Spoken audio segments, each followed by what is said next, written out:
काँग्रेस प्रदेशाध्यक्ष हर्षवर्धन सपकाळ यांची पंतप्रधान मोदींवर बोलताना जीभ घसरली आहे। भाजप नेत्यांनंतर आता उपमुख्यमंत्री एकनाथ शिंदेंनी काँग्रेस आणि सपकाळांचा चांगला समाचार घेतलाय। पाहूया एकनाथ शिंदे नेमकं काय म्हणालेत। सर, कांदा प्रश्न पेटलाय का? आज नाशिकमध्ये आंदोलन होतोय, विरोधक सगळे आरोप करतायत कांद्याला हमीभाव मिळत नाही। कांदा प्रश्नावर उद्याच गृहमंत्री सहकार मंत्री अमित शाह साहेबांनी एक महत्त्वाची बैठक लावलेली आहे आणि त्या बैठकीमध्ये कांद्या प्रश्नावर निर्णय होईल। राज्य सरकार आणि केंद्र सरकार मिळून कांद्या खरेदी केंद्र सुरू झालेली आहेत। 15 रुपये 80 पैसे दराने कांदा खरेदी केला जातोय। शेतकऱ्याला राज्य आणि केंद्र सरकार वाऱ्यावर सोडणार नाही आणि शेतकऱ्यांच्या पाठीशी उभा राहील। हे आंदोलन आता यांना कुठलेही मुद्दे नाहीत आणि म्हणून हे आंदोलन हा स्टंट फोटोमध्ये येण्यासाठी आणि हे सगळं स्टंट आहे। काँग्रेसच्या सरकारमध्ये UPA सरकारमध्ये देखील कांद्याने जनतेला रडवलं होतं, पण त्यांनी भाव वाढवून दिले नाहीत। परंतु राज्य आणि केंद्र सरकार मिळून 15 रुपये 80 पैशाने खरेदी होत आहे। उद्या बैठकीत देखील सकारात्मक निर्णय अमित शाह साहेब घेतील। त्यामुळे शेतकऱ्यांच्या कांदा उत्पादक शेतकऱ्यांच्या पाठीची राज्य आणि केंद्र सरकार दोघंही आहे। हर्षवर्धन सपकाळांची जीभ घसरलेली आहे। पंतप्रधान मोदी आणि राज्याच्या मुख्यमंत्र्यांविषयी बोलताना अपशब्द त्यांनी वापरले आहेत। खरं म्हणजे काय म्हणाले ते,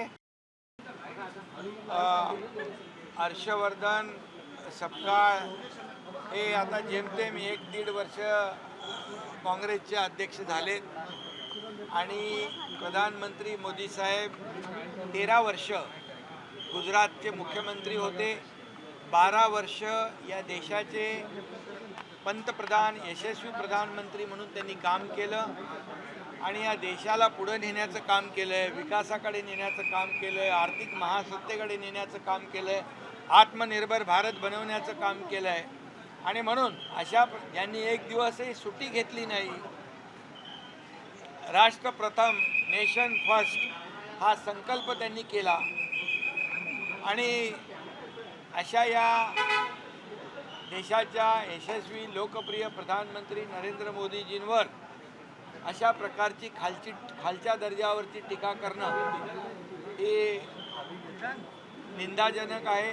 त्याचा मी निषेध करतो आणि खरं म्हणजे ज्यांनी आरोप केलाय, ज्यांच्यावर आरोप केला, प्रधानमंत्री नरेंद्र मोदीजी हे खरे धुरंधर आहेत, देशाचे धुरंधर आहेत, विकासाचे धुरंधर आहेत आणि ज्यांनी आरोप केलाय ते असली दलिंदर आहेत। असली दलिंदर कोण आहेत?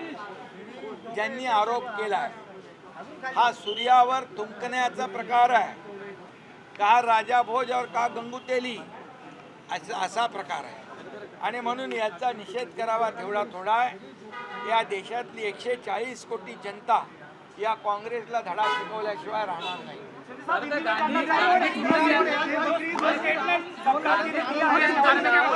गांधी कुटुंबियांकडनं संस्कृती आणि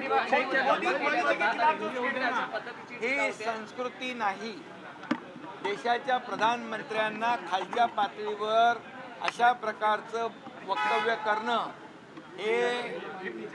ही संस्कृती देशाची नाही आणि म्हणून याची निंदा जेवढी करू तेवढी